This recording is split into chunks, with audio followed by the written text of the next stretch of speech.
நான் இந்த ஹேர் கட்லாம் பண்ணிட்டுன்னு வச்சுக்கோங்களேன் ஃபீல் பண்ணவே மாட்டேங்க. ஏன்னா நான் சீக்கிரமாகவே முடியை வளர வச்சிருவேன். ஸோ அதுக்கெல்லாம் சின்ன ட்ரிக்ஸ் இருக்குது. அந்த ட்ரிக்ஸ்லாம் ஃபாலோ பண்ணணும்னு வச்சுக்கோங்க, அடர்த்தியாக சூப்பராக முடி வளர்ந்துடும்.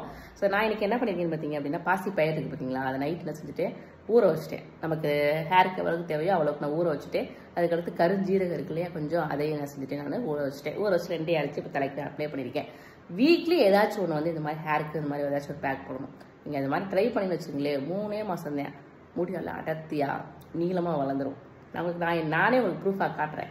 நிறைய பேர் என்ன சொல்லுவாங்கன்னு பார்த்தீங்கன்னா, ஹேர் கட் பண்ணிட்ட பிறகு உனக்கு முடி வளரவே வளராது, முடி இருண்டும் அப்படின்னு சொல்லுவாங்க. ஸோ இது மாதிரி சொல்லி நம்ம என்ன செய்வோம், நம்ப வச்சுருவாங்க. ஸோ நம்ம என்ன செய்வோம், லைட்டாக முடி கொட்டினாவே முடி இருந்துருச்சு, அதான் முடி கொட்டுது அப்படின்னு சொல்லி நினைக்க ஆரம்பிச்சிருவோம். அப்பெல்லாம் ஒன்றும் கிடையாதுங்க. கொஞ்சம் நம்ம முடியை வந்து கொஞ்சம் ஹாப்பியாக வச்சுக்கிட்டோம்னு வச்சுக்கோங்களேன், சூப்பராக வளரும். ஒவ்வொரு வாரத்துக்கும் நீங்கள் கண்டிப்பாக வந்து ஹேருக்கு ஏதாச்சும் வந்து ஒரு பேக் மாதிரி போடுங்க, கண்டிப்பாக முடி சூப்பராக வளரும். இப்போ இந்த வாரம் வந்து நான் வந்து பாசி பயிர் போட்டிருக்கேன், ஹேர் வாஷ் பண்ணிட்டேன்.